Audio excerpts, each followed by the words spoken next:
Olá, bom dia, boa tarde, boa noite. Vamos para mais uma leitura do livro da Zíbia Gasparetto, Espinhos do Tempo? Nas semanas seguintes, não voltaram ao assunto. O caso de Demerval provocara grande escândalo na província e os jornais noticiaram em manchetes seu. O quadro da viúva com 4 filhos menores era motivo de revolta para os conservadores escravocatas. Considerando perigosa a liberdade dos negros, por outro lado, os liberais e abolicionistas lamentavam o fato, afirmando que a exploração dos negros, vistos como animais, mantidos e ignorantes sob duros castigos, embrutecera-os e colocara-os na condição de degradados em que se encontravam. Os primeiros clamavam pela volta da escravidão, punindo com a morte os negros faltosos. Os segundos clamavam pela educação, devolvendo àquele povo sofrido e maltratado sua dignidade de ser humano. Todos, porém, a seu modo, interpretavam o fato lamentável. Maria José viu-se visitada por facções diversas que a queriam consolar, procurando subsídios às suas ideias políticas. Queriam conhecer os fatos e os torciam de acordo com seus interesses. Ela contava a verdade. Se Neneu era um negro orgulhoso e revoltado, Demerval também era implicante e prepotente. Eles, contudo, atenuavam ou acentuavam esses detalhes de acordo com seus pontos de vista. O chefe de polícia garantia que havia movimentado seus homens na captura do negro, sem ter ainda conseguido nenhuma pista. Ele havia sumido, ninguém ouvira. Apesar disso, não desistiram, afirmava ele. Esse negro haveria de ser preso e injustiçado como exemplo. Maria José cansara-se dessa situação.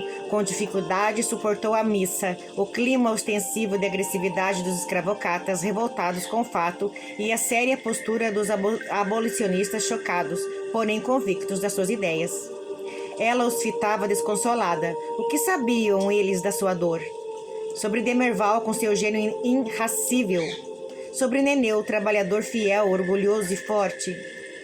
Apesar de tudo, Maria José não odiava o negro ignorante e embrutecido. Conhecia Demerval, havia momentos em que se tornava insuportável e ela mesma muitas vezes o odiara. Acontecera a tragédia e ela lamentava haver subestimado essa possibilidade. Deu graças a Deus quando a missa acabou e puderam voltar para casa, livres dos conhecidos e parentes. Menelau providenciou tudo, fez o que pôde para poupá-la. Foi um alívio quando conseguiram desvencilhar-se de todos e cuidar dos preparativos. Para a viagem, nessa mesma tarde, com o cunhado e os filhos, acompanhada por Bentinho e Zefa e Zita, partiu para a fazenda. A carruagem rodada levando a poeira da estrada e Menelau pensativo. Não sentia o sacolejar constante nem se interessava pelas paisagens que se sucediam. Seu rosto contraído, seu ar cansado, falava da dor que lhe ia a alma com a separação. Ter que ir embora quando seu desejo era ficar, ter que se afastar da cunhada, das crianças, era muito doloroso. Reconhecia difícil estar ao lado dela sem dar vazão aos sentimentos que lhe iam na alma. Porém, partir representava uma dor maior e mais viva. Ainda sentia o calor dos bracinhos do Romualdo em torno do seu pescoço, a ternura de Rosa encostando o rostinho ao seu, a delicadeza de Ana ao pedir-lhe a bênção, beijando-o com respeito sua mão todas as noites, e o ar sério de Adalberto esforçando-se para assumir o lugar do homem da família e cuidar dos seus. Amava aquelas crianças como se todos fossem seus filhos, e cada um, de forma particular, sensibilizava-lhe o coração. Mas eles eram seus filhos, né? Não foram filhos dele nessa encarnação, fora o caçulinha, que é dele mesmo, né? Mas os outros ele via como filhos. Mas realmente foram seus filhos em outra encarnação. Hoje são sobrinhos, mas foram filhos em outra encarnação. Filhos esses que ele abandonou para ficar com outra mulher. Esses filhos que ele abandonou para fugir com o amante. Esses filhos que ele deixou sem eira nem beira, para ser feliz com outra mulher. Claro que ele sofreu muito quando desencarnou, se arrependeu, teve remorso, aceitou vir como marido de Maria Antônia, que era uma das suas filhas na outra encarnação, que se perdeu. Para aquela época, uma mulher vender o próprio corpo em troca de dinheiro era a pior das ideias que uma pessoa podia ter.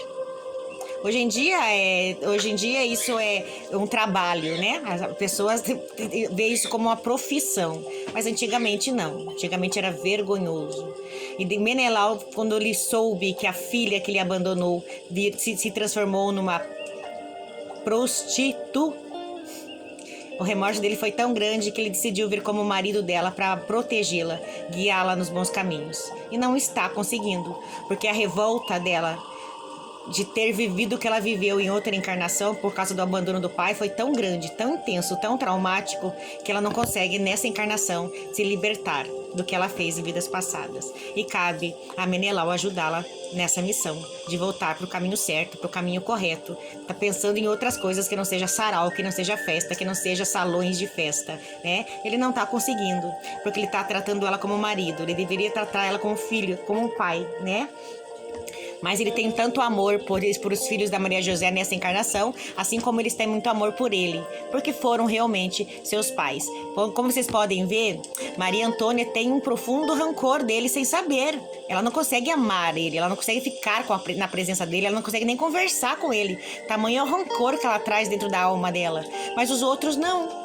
Os outros têm um amor genuíno por ele, porque não passaram pelas dificuldades que a Maria Antônia passou na vida passada, né? Então eles conseguiram perdoar e conseguiram vir trazendo esse sentimento de amor por ele. Olha a diferença quando você desencarna gostando de alguém, perdoando alguém, e quando você desencarna com raiva, com rancor e não consegue perdoar. Maria Antônia, mesmo sendo hoje uma pessoa elegante, bem estudada, de alta classe, alta sociedade, ainda assim, ela continua naquela impressão de vidas passadas que ela precisa a todo custo ser vista, ser admirada, ser elogiada por outros homens. Ela ainda traz nela essa essência. Encontra outras crianças que Menelau abandonou na outra encarnação, voltam como sobrinhos e têm um amor genuíno, como de filhos, por ele. Por quê? Porque eles não desencarnaram rancorosos do pai. Pense nisso. Tenha um bom dia. Fique com Deus. A live já vai começar.